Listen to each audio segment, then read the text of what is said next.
une nouvelle façon de rire. Bienvenue dans L'humour qui éclaire, l'émission qui te fait rire tout en t'apprenant quelque chose. Entre vérité, satire et éclat de rire, tu verras la vie autrement. L'humour qui éclaire, le rire intelligent garanti. Merci à tous. Ici Valère Dubien, votre humble serviteur, l'homme qui revient après des mois d'absence. Oui, je sais, j'ai été plus silencieux qu'un comprimé périmé, oublié au fond d'un sac à main. Vous imaginez? Mais voilà. Et aujourd'hui, on parle d'un sujet sensible, les médicaments. Oui. C'est clair. Vous savez, ces petites pilules que certains avalent comme des cacahuètes, miam, miam, matin, midi, soir, sans ordonnance, sans conseil, sans rien, juste parce que ça soigne tout. Claire. Parce que, apparemment, chez nous, le paracétamol est un super héros.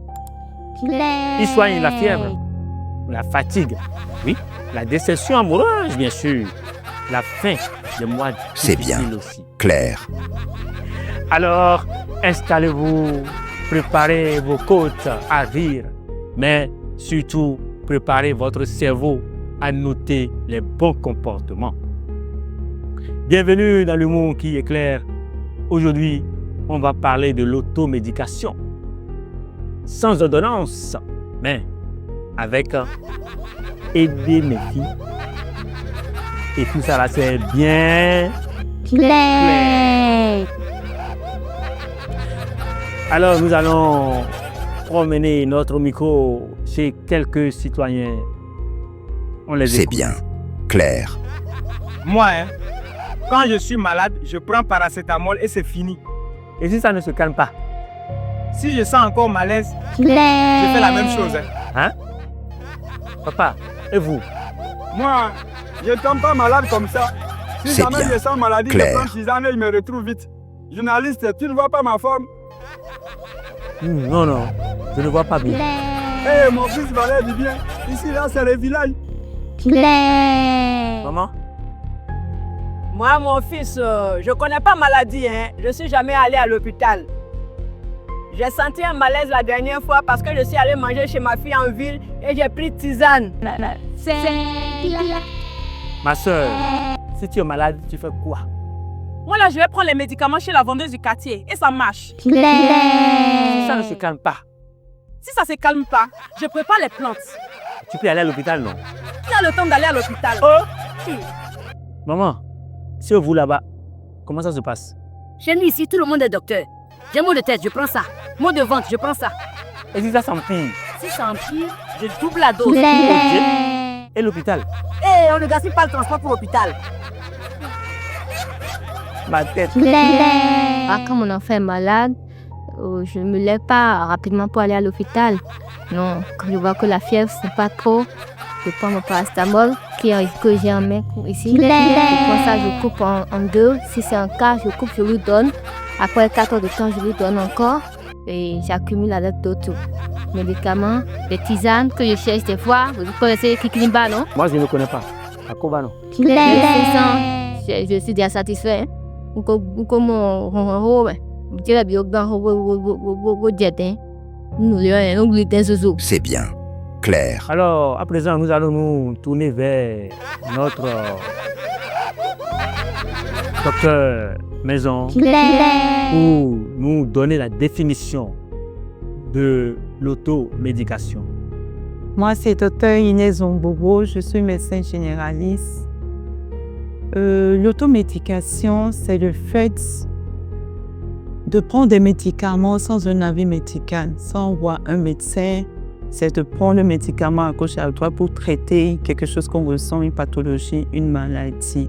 On peut être amené à faire un surdosage quand on fait une automédication et le surdosage peut amener à une intoxication du foie ou bien du rein. Même le paracétamol n'est pas anodin. Il faut savoir que quand on prend le paracétamol en surdosage, ça peut entraîner une intoxication. L'automédication peut entraîner aussi un retard de diagnostic. C'est-à-dire, j'ai mal au ventre, je vais prendre le médicament à la pharmacie sans savoir que ce mal de ventre peut cacher une maladie grave comme l'appendicite. Quand on est habitué à faire de l'automédication, on peut avoir après des résistances, surtout aux antibiotiques. C'est ce qui fait que l'État même a finalement décidé de présenter des ordonnances médicales à l'achat des antibiotiques en pharmacie. Et aussi, l'automédication est vraiment dangereuse pour certaines tranches d'âge. C'est-à-dire les enfants de moins de 5 ans, franchement, il faut éviter les personnes vulnérables, dont les enfants de moins de 5 ans, les femmes enceintes et les personnes du 3e âge. Donc, ils présentent déjà un terrain un peu particulier, fragile, c'est qu'il faut vraiment éviter l'automédication. On peut amener à faire de l'automédication quand, je vais dire, les signes sont légers, de petits symptômes, comme j'ai un petit rhume, je peux aller prendre un produit à la pharmacie, j'ai de légers maux de tête, j'ai une petite fièvre.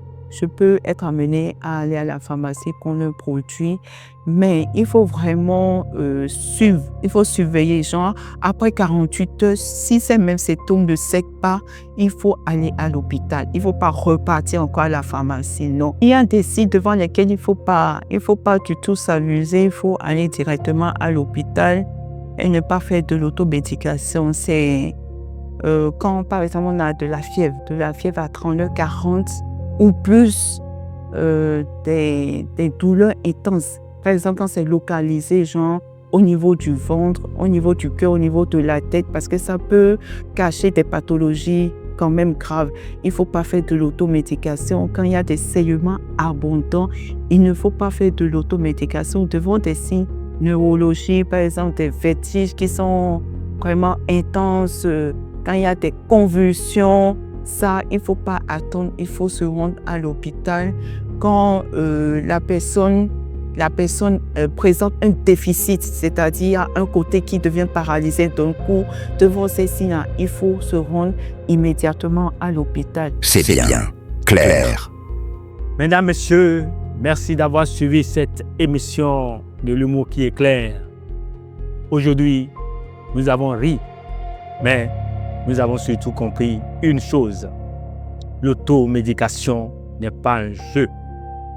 Ce qui commence comme un petit mal de tête peut finir en grand problème si on se soigne au hasard. À vous, chers frères et sœurs béninois et du monde entier, ayons le réflexe d'aller au centre de santé, de demander l'avis des professionnels et d'arrêter de prendre des médicaments comme ça seulement, comme ça vous fait. Notre santé vaut mieux que les raccourcis.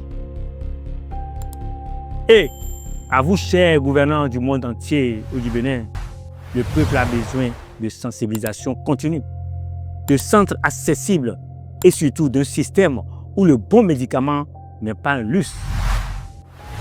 Nous espérons que cette émission contribue comme un peu à éclairer la vie des gens.